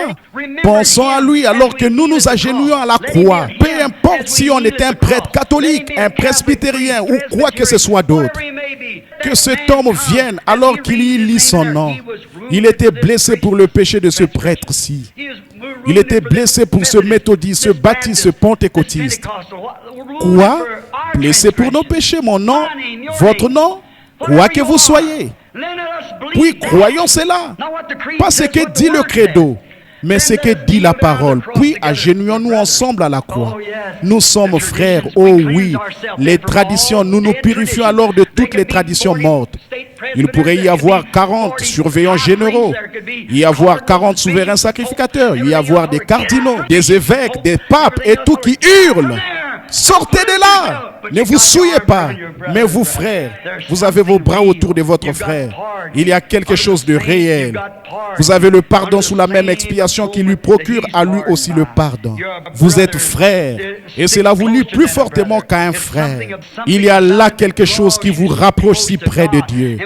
Et quand vous vous rapprochez de Dieu, vous vous rapprochez l'un de l'autre. Comment pouvez-vous haïr votre frère que vous voyez ou le mépriser et dire que vous aimez Dieu que vous ne voyez pas? Vous devenez un menteur et la vérité n'est pas en vous. Mais quand nous arrivons là où le sang de Jésus-Christ nous purifie de tout péché, alors nous sommes frères. Donc cela ne fait plus de différence pour nous. Les vieilles étiquettes que nous avons collées sur nous ne signifient plus rien du tout. Je me souviens quand j'ai passé le portail l'autre jour et que je parlais à l'un des frères assis ici du temps où je faisais le rassemblement du bétail. Quand le bétail passait par là, l'inspecteur marquait le bétail au cours du rassemblement du printemps. Et il regardait attentivement. Jamais les bêtes portaient toutes sortes de marques. Mais il ne prêtait pas attention à la marque. Ce qu'il cherchait à voir, c'était l'étiquette du sang. Et il fallait que ce soit une Hereford de race pure. Sinon, elle ne pouvait pas entrer dans la forêt d'Arapahoe. Car l'association Hereford faisait paître à cet endroit-là. Il fallait que ce soit une Hereford de race pure. Je pense qu'il en sera de même au temps de la fin. Il ne dira pas: êtes-vous méthodiste, étiez-vous baptiste? C'est la grande question aujourd'hui. Qu'êtes-vous? Qu'êtes-vous méthodiste baptiste? J'ai dit non. Qu'êtes-vous? Un presbytérien, un luthérien, un nazaréen, un pentecôtiste? Non. Qu'êtes-vous? Un chrétien. Un chrétien, l'étiquette du sang. Vous voyez, sous le sang. Cela signifie que chaque frère, chaque sœur qui est sous ce sang est mon frère, ma sœur. C'est avec une sincérité très profonde là, devant Christ, que nous, le sacrificateur, le prédicateur, et que sais-je encore, posons les mains sur notre sacrifice et disons: nous sommes des pécheurs coupables. Nous ne sommes pas dignes de ta miséricorde, ô Dieu. Mais tu as envoyé ton Fils mourir à notre place et nous l'acceptons gracieusement. Oh, nous sommes donc frères. Fini les vieilles querelles. Tout est terminé. Nous avons été sincèrement pardonnés. On répare, pardonné et purifié du péché, purifié de la tradition. Les choses anciennes sont passées. Fini les vieilles querelles. Les baptistes, les méthodistes et les presbytériens sont tous purifiés par le même sang et nous devenons frères. Les querelles traditionnelles sont terminées. Alors on peut avoir la communion fraternelle ici. Et c'est seulement là que nous pouvons avoir la communion fraternelle. J'ai vu des presbytériens se lever lors de ces réunions des hommes d'affaires du plein évangile, parler en langue et pousser des cris de toute leur force. Des presbytériens parmi les plus remarquables des États-Unis. Jim Brown, combien l'ont déjà rencontré, un presbytérien remarquable qui s'est tenu ici à danser par l'esprit, à parler en langue et a fait toutes ces choses ici. Pourtant, il est le pasteur de l'une des églises presbytériennes les plus connues des États-Unis. Les luthériens, les méthodistes, les presses, tous ensemble, qu'est-ce que c'est? Ils sont venus sous le sang. Là, pas d'étiquette, pas de barrière dénominationnelle. Nous sommes un. Nous sommes chrétiens. Nous avons des choses en commun. Oui. Ici, il n'y a pas longtemps. Pour terminer, il y avait un homme et une femme, un mari et sa femme qui se séparaient. Ils avaient essayé de se réconcilier. Ils étaient allés voir un psychiatre pour voir s'il pouvait les rapprocher afin qu'ils soient en harmonie. Mais ils n'avaient pas réussi. Ils étaient allés rencontrer tout ce qu'ils pouvaient imaginer, dans le but d'essayer de rester ensemble, mais ils se disputaient sans cesse et avalaient toujours des divergences. Ils ne pouvaient tout simplement pas se supporter l'un à l'autre, ni supporter la présence de l'un l'autre. Ils se mettaient à se disputer. Alors ils avaient décidé de divorcer. Donc ils ont embauché un avocat pour conclure leur divorce.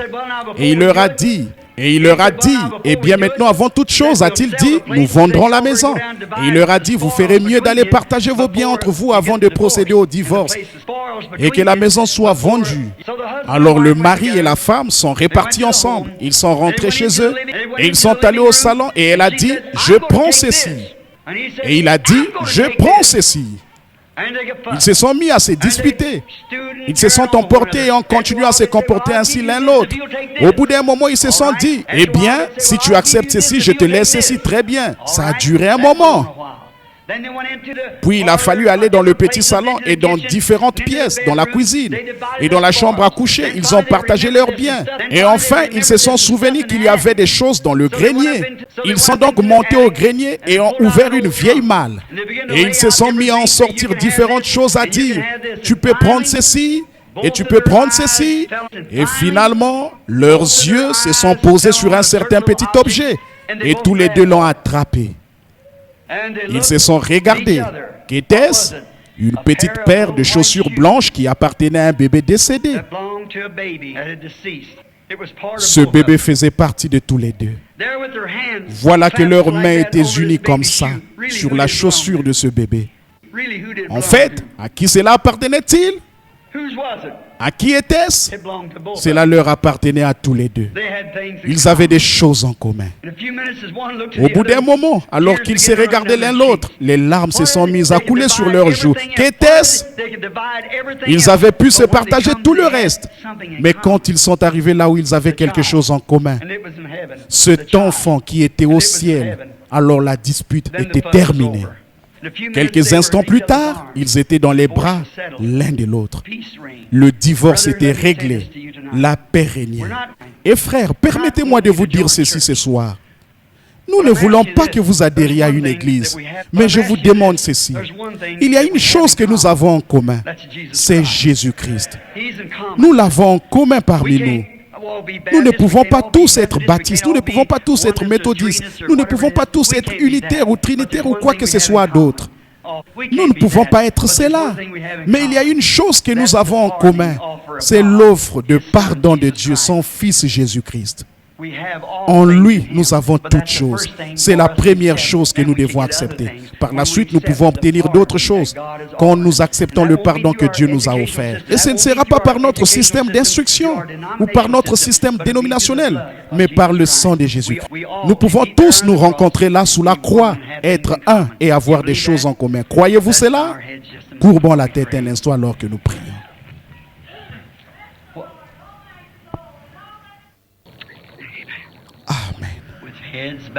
Avec nos têtes inclinées et certainement les cœurs aussi. Maintenant, courbons nos cœurs un instant, en même temps que nos têtes, en disant: Seigneur, alors que j'ai le cœur incliné maintenant au sujet de toute ma tradition, ai-je raison ou tort? Puisse le Saint-Esprit sonder le cœur maintenant. Et si ce n'est pas exactement là où ça devrait être, et que vous aimeriez qu'on pense à vous dans la prière à la fin, que vous savez que nous pouvons tous nous rencontrer sous une seule chose, le sang, l'expiation. Et quand nous faisons cela, alors nous sommes purifiés de toutes les choses du monde. Et si vous aimeriez qu'on se souvienne de vous dans la prière, voulez-vous le faire savoir en levant la main vers Dieu? Disons sous, que Dieu vous bénisse, oh là là, que demain. Souviens-toi de moi, ô Seigneur. Vous rendez-vous compte que nous n'avons plus beaucoup de jours pour nous promener sur cette terre? Vous dites: eh bien, je suis jeune. Je sais. Je ne sais pas, ma soeur, mon frère. Il y aura beaucoup d'adolescents qui mourront ce soir partout dans le monde, des centaines d'entre eux. Non, tout ce que vous avez, c'est le souffle qui est en vous. Voulez-vous en ce moment dire, la main levée: Seigneur Dieu, j'accepte le pardon que tu as offert, le sang de Jésus-Christ. Fais maintenant que le signe de ce sang, le Saint-Esprit, vienne maintenant sur moi. Je n'ai pas reçu le Saint-Esprit, je le sais, et je veux recevoir ce quelque chose qui fera en sorte que je ressente ce dont tu parles, que tous mes péchés sont partis, et que le monde, l'amour du monde m'a quitté, que je suis une nouvelle créature. Je veux reconnaître cela dans mon cœur. Et oh Dieu, je ne lève pas la main vers Frère Branham, mais je la lève vers toi, et tu connais mon cœur. Que personne ne lève les yeux, que ce soit Dieu, lui seul, qui voit ceci. Et dites: oh Dieu, je veux le signe que le sang a été appliqué sur moi, je le veux. Levez la main pour dire: priez pour moi, Frère Branham, que le Seigneur vous bénisse. C'est bien. Peu importe ce que vous êtes, méthodiste, baptiste, presbytérien, c'est pour celui qui veut. Maintenant, je ne dis rien contre ces églises, elles sont très bien. Mais ce que j'essaie de dire, c'est que ça ne vous sauvera pas. Vous voyez, il faut que ce soit le pardon de Dieu, la grâce du pardon. c'est seulement représenté non pas par une église, mais par le sang de Jésus-Christ. C'est ça votre substitut. Quand vous pouvez poser les mains sur lui et dire, maintenant j'accepte ce substitut. Oh Dieu, sois miséricordieux envers moi. Et peut-être qu'il y a ici des membres d'église qui ont adhéré à l'église en toute sincérité. Je crois de tout mon cœur que vous y avez adhéré avec sincérité. Mais vous dites, Frère Branham, en réalité, mon cœur n'a pas été purifié de toutes ces traditions et ces choses. Je crois que si quelqu'un parlait contre l'église, même si la Bible me disait, même si on me prouvait par la Bible que mon église est dans l'erreur, je ne l'accepterais quand même pas de tout mon cœur. Je ne le pourrai pas, pourtant je veux bien. Priez pour moi. Voulez-vous lever la main pour dire priez? Je le ferai. Oui, je le ferai certainement. Que Dieu vous bénisse. C'est bien, très bien. Je veux pouvoir accepter tout ce que Dieu a dit, exactement comme il a dit dans sa Bible. Et je veux que le sang de Jésus-Christ vienne sur moi. Et si le sang est appliqué, le signe, vous voyez, il y a un signe du sang qui a été donné, c'est le Saint-Esprit. Et quand le Saint-Esprit est descendu le jour de la Pentecôte, vous savez ce qu'il a fait aux gens. Et chaque fois qu'il viendra sur les gens, il fera exactement la même chose. Pierre a dit, car la promesse est pour vous, pour vos enfants, pour ceux qui sont au loin, en aussi grand nombre que le Seigneur notre Dieu les appellera. Cette même promesse. Si une pièce de 10 cents est une pièce de 10 cents ici, alors c'est une pièce de 10 cents là-bas. Alors, ça l'est partout, cela se trouve, c'est une pièce de 10 cents. Si ceci est un diamant ici, c'est un diamant là-dedans. Si ceci est une maison ici, c'est une maison là-bas. Et si ceci c'est le Saint-Esprit qui est descendu le jour de la Pentecôte, c'est le même Saint-Esprit aujourd'hui. Et vous n'avez jamais trouvé cette expérience. Acceptez-vous-la maintenant alors que nous prions. Le voulez-vous? Notre Père Céleste, sachant que le soleil baisse rapidement, il n'y aura plus de temps un jour. Le grand archange viendra sur la même scène du temps, sortant de l'éternité, et la trompette de Dieu sonnera, et chaque homme et chaque femme fera face à ce que nous savons être la vérité, la parole de Dieu. Il doit y avoir une norme que Dieu a ici sur terre par laquelle nous devons être jugés. Et si nous prenons la norme de notre église, de notre dénomination, ou combien nous passerions complètement à côté? Quelle dénomination aurait raison?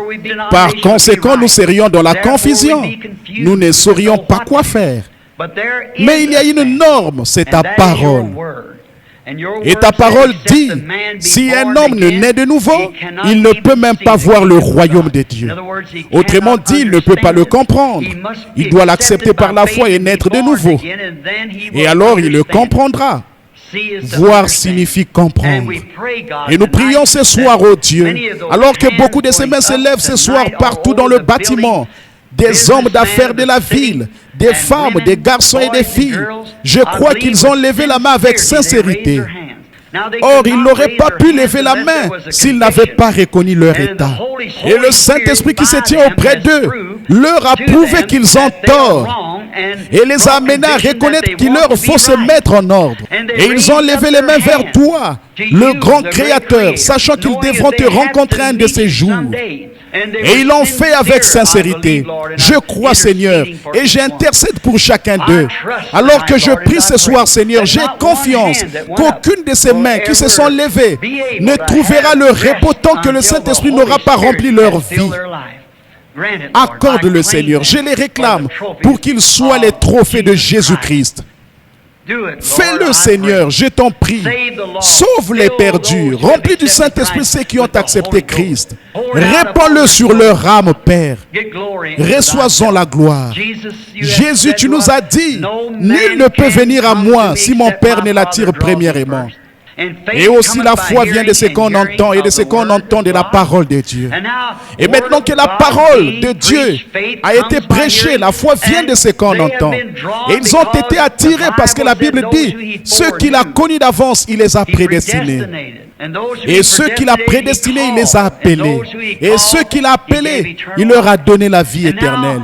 Et maintenant là-bas au commencement, avant le monde, tu as mis leur nom dans le livre de vie de l'agneau. Et ce soir, le Saint-Esprit a appelé et ils ont levé la main. Maintenant, Seigneur, donne-leur la vie éternelle. Je le demande pour la gloire de Dieu. Que le Saint-Esprit descende dans leur cœur et circoncise toutes les œuvres mortes et toutes les traditions et leur accorde le pardon gratuit et les remplisse de sa présence, afin que dès ces jours, ils aillent de l'avant dans cette heure de ténèbres, comme il en était au temps de Sodome, où les femmes au visage maquillé, l'immoralité ébranlait les nations. Oh Seigneur Dieu, puisse les hommes et les femmes s'avancer comme des flammes ardentes. Puisse le Saint-Esprit envoyer littéralement un feu saint sur eux, Seigneur, de sorte qu'ils soient tellement remplis de la bonté de Dieu qu'ils sortiront pour inviter à la croix les pécheurs qu'ils rencontreront. Accorde-le, Seigneur, afin qu'eux aussi puissent tomber sur leurs genoux pour trouver le pardon. Fais-le pour les méthodistes, les baptistes, les presbytériens, les pentecôtistes et pour tous les autres. Seigneur, accorde-le. Ils sont à toi maintenant. Je les remets en tes mains afin que tu le leur accordes. Au nom de Jésus-Christ. Amen. L'aimez-vous? Ceci n'est peut-être pas fait en suivant l'ordre. Juste un instant. Chantons ce bon vieux cantique. J'aime chanter. Vous savez, parfois quand on prêche, on dit des choses tranchantes, mais il y a en Galade un baume qui guérit l'âme, n'est-ce pas? Chantons ce bon vieux cantique, si vous le voulez bien. Je l'aime, parce qu'il m'a aimé le premier. Connaissez-vous ce cantique? Que quelqu'un conduise cela pour moi. Je l'aime. Je l'aime.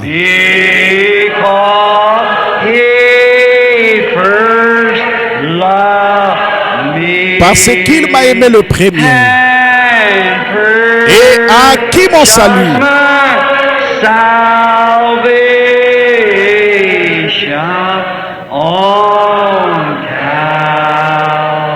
Sur le bois du calvaire. Fredonnons-le. Maintenant, pendant que vous fredonnez, je l'aime. Combien y a-t-il de baptistes ici? Levez la main. Les presbytériens, les luthériens, les nazaréens, les pèlerins de la sainteté, les pentecôtistes.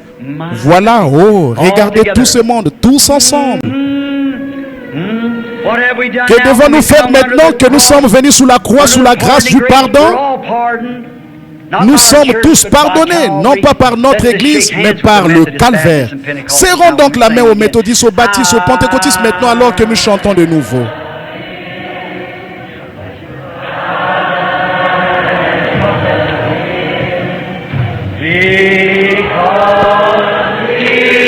Parce qu'il m'a aimé le premier.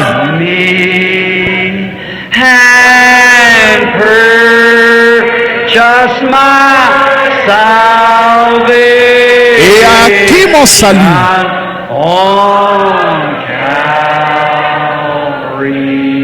Sur le bois du calvaire.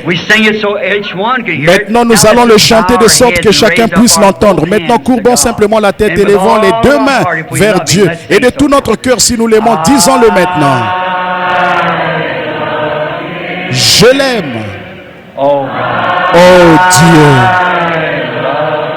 Je l'aime.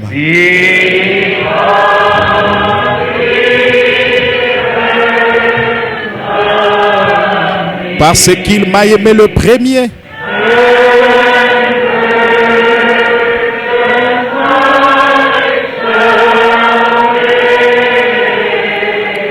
Et à qui mon salut?